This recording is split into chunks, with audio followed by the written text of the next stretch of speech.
Good day, everyone. This is Brown Bird News. Welcome back.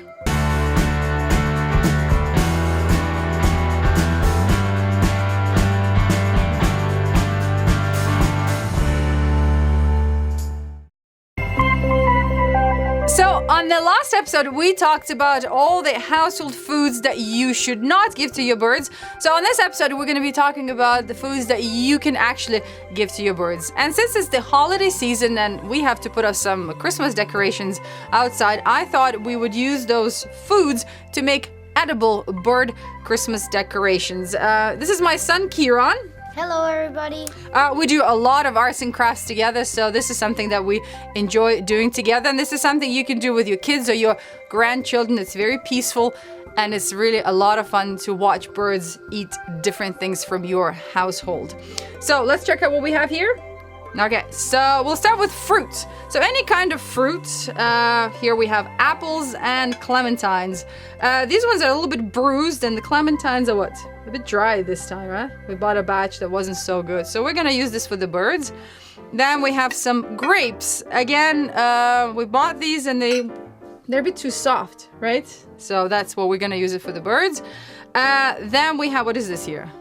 Dry fruits. Yes, any kind of dry fruit. Here we have cranberries, a little bit of apricots, and raisins. These are all very good for the birds. I wish all the summer birds were here. Catbirds loved this type of food. What's next, Kieran? Popcorn? Yes, just regular plain popcorn with nothing added to it. Absolutely, it's probably not as tasty for us, but it's wonderful for all the birds. Then we have cooked pasta. Again, plain pasta with nothing added, no butter, no salt. And also check the ingredients of your pasta to make sure that there is nothing in it except durum wheat or semolina, nothing else. Then we have cooked rice. Here we have leftover sticky rice. And then, of course, peanut butter.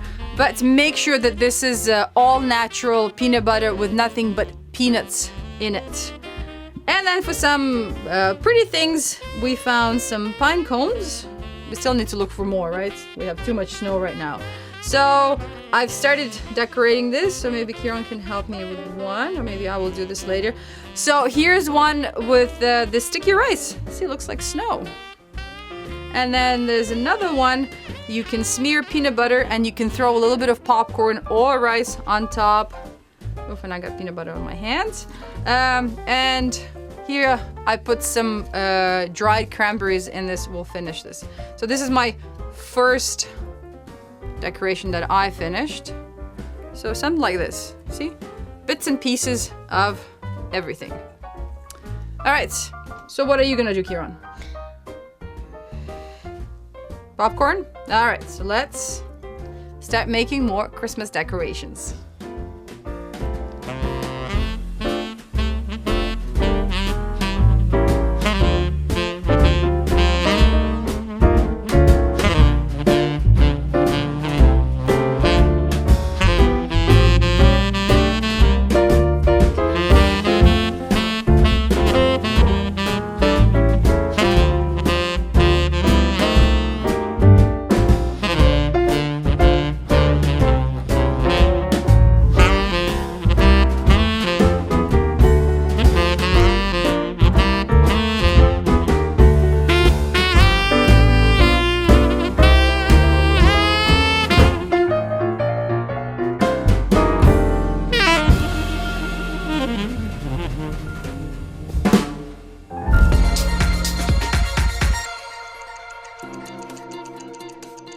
So going back to the 7 steps that you can take to help bird populations, I would like to talk about bird-friendly shade-grown coffee. So what's the difference between that and the regular coffee?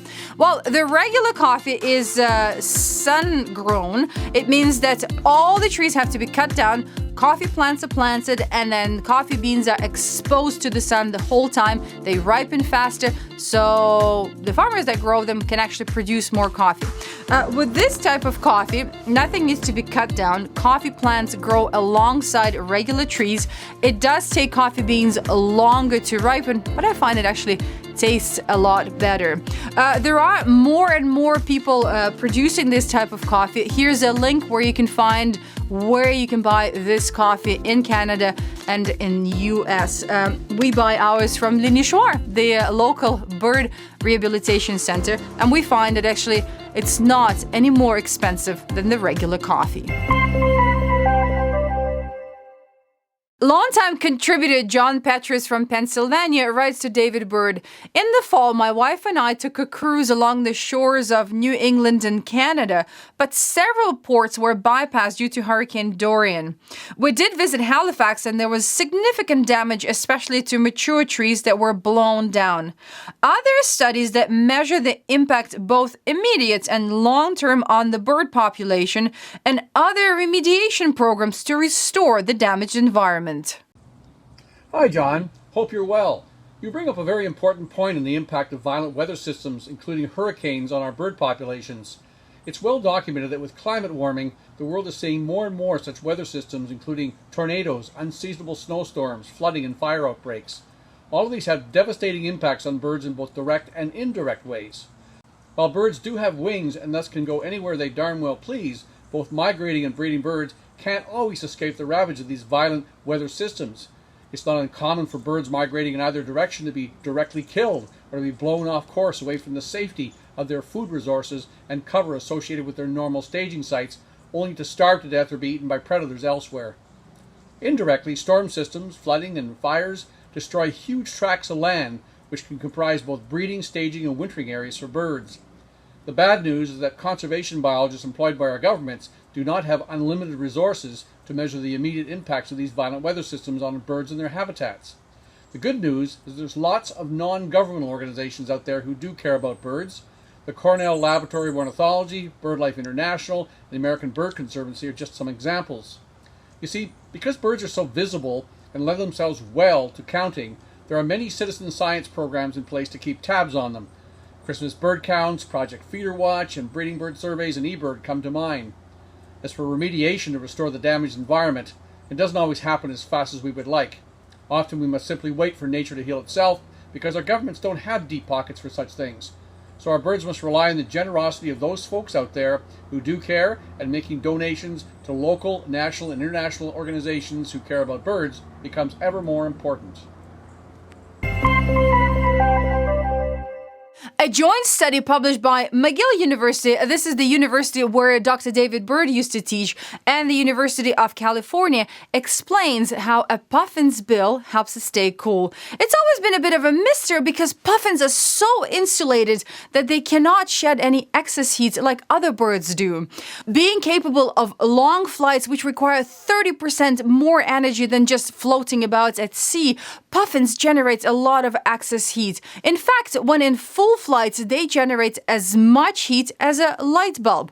So this is what scientists discovered, is that puffins' bills act as a radiator, shedding any excess heat, helping birds maintain safe body temperatures while on long flights at sea searching for food. North America is not the only place that has had devastating wildfires for the past few years. Australia is another place where wildfires start and they just burn out of control, destroying millions of acres of precious habitat. Australia is home to different rainforests and wet forests where the humidity and the moisture levels are so high that starting a fire there is virtually impossible. But the issue is that Australia hasn't had any rain in a long time. So some of those rainforests are drying up for the first time in millions of years. Over the past year, huge areas of rainforest have burned, destroying the habitat of the world's most ancient birds, like the Albert's lyrebird, the Rufous scrubbird, and the green catbird, not to be confused with our gray catbird. Conservationists have been working really hard to prevent those forest fires by cutting all the scrub under the old growth, because if one of those trees burns, it will take up to 300 to 400 years to grow it back. When I read the recent headlines that North America has lost nearly 3 billion birds in just over the last 5 decades, I was not surprised. But I must admit, upon reading those words and just looking around me to see the human imprint literally everywhere, even in the green countryside of British Columbia, it did depress me to a degree. That's a lot of birds. Before we lost the 3 billion, how many birds were there in North America?